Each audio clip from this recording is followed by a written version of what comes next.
नमस्कार दोस्तों। Stock market में बहुत हलचल है। इंडिया अपनी मिसाइलें पाकिस्तान को फोड़ रहा है, उधर पाकिस्तान का रिस्पॉन्स भी आ रहा है, वो भी मिसाइलें फोड़ने की कोशिश करें, फोड़ नहीं पा रहा है, लेकिन वो इसलिए बड़ा परेशान है। लेकिन अब क्वेश्चन ये है कई लोगों के बीच में कि होगा क्या। लोग प्रॉपर्टी खरीदने से बच रहे हैं, स्टॉक मार्केट में जाने से बच रहे हैं। क्या युद्ध होगा तो हम क्या करेंगे इन सब चीज़ों का? बड़ी भयावह सिचुएशन है, लेकिन क्या करें, मार्केट तो चलना ही है। इधर पाकिस्तान का कराची स्टॉक एक्सचेंज क्रैश हो गया। इंडिया का जो स्टॉक मार्केट है वो थोड़ा अपनी सिचुएशन संभाले हुए है, क्योंकि हिंदुस्तान की पोजीशन पाकिस्तान की पोजीशन बहुत ज़्यादा अच्छी है। चाहे किसी भी मामले में हो, चाहे डिफेंस के मामले में हो, चाहे टेक्नोलॉजी के मामले में हो, चाहे इकोनॉमी के मामले में हो। पाकिस्तान डिपेंडेंट है, लेकिन हिंदुस्तान इतना डिपेंडेंट नहीं है। जो हमारे देश के प्रधानमंत्री मोदी जी हैं, वो हमारे देश की इकोनॉमी के लिए बहुत अच्छा काम कर रहे हैं।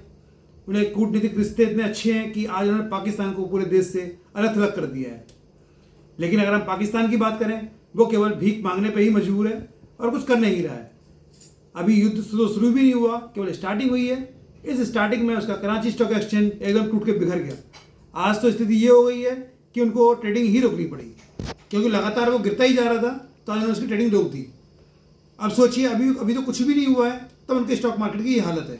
अगर थोड़ा और आगे युद्ध होता है तो क्या होगा उस केस में? पाकिस्तान का फाइनेंशियल मार्केट बिल्कुल टूट जाएगा, क्योंकि वहाँ तो वैसे ही कुछ भी नहीं है। केवल वहाँ तो केवल हर जगह भुखमरी है, हर जगह भीख मांगते रहते हैं वो, लाओ पैसे दे दो। लेकिन आज भी उनको कोई पैसे देने वाला नहीं है, क्योंकि मोदी जी ने ऐसा कर दिया है पूरे वर्ल्ड में, उसको उनको अलग थलग कर दिया है। कोई भी जो फाइनेंशियल इंस्टीट्यूशन है उसको पैसे देने के बारे में सोचते हैं, लेकिन देते नहीं हैं। हम बात करते हैं हिंदुस्तान की। हिंदुस्तान का भविष्य बहुत ग्रोथ है अगर हमारी मोदी जी सरकार रही और ऐसी सरकार चलती रही। हमारा स्टॉक एक्सचेंज कहाँ पे, मार्केट कहाँ था और आज कहाँ पहुँच गया है।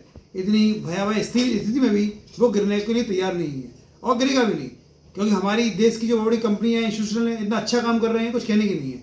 आप चाहे डिफेंस की बात कर लो, आज के डिफेंस में हमारी जो कंपनी है, डिफेंस कंपनी है, चाहे वो HAL हो, कोई भी हो, उसको इतनी टेक्नोलॉजी ने अपने डेवलप कर ली है कि हमारे देश को उन्होंने कहीं किसी भी ऊंचाई पे पहुंचा दिया है।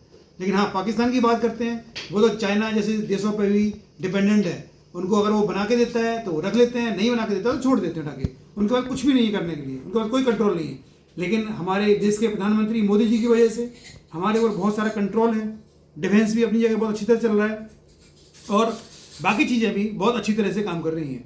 आप बात करते हैं फाइनेंशियल मार्केट में, चाहे युद्ध भले ही हो, फर्क तो जरूर पड़ता है देश में हमारे, लेकिन इतना फर्क नहीं पड़ेगा। तो कोई भी जो हमारी पब्लिक है या जनता है, उसको डरने की रिक्वायरमेंट नहीं है। वो अपने हिसाब से स्टॉक में इन्वेस्टमेंट कर सकता है। लेकिन हाँ, स्टॉक में इन्वेस्टमेंट करने से पहले कंपनी जरूर देख लें कि कंपनी कौन सी है। वो कंपनी ब्लू चिप कंपनी ही होनी चाहिए। आप उसमें करेंगे तो आपको कंपनी के खत्म होने का, भय होने का कोई डर नहीं रहेगा, क्योंकि वो कंपनियाँ होंगी तो देश रहेगा, क्योंकि देश में वो बेसिक रिक्वायरमेंट वही पूरी करती हैं।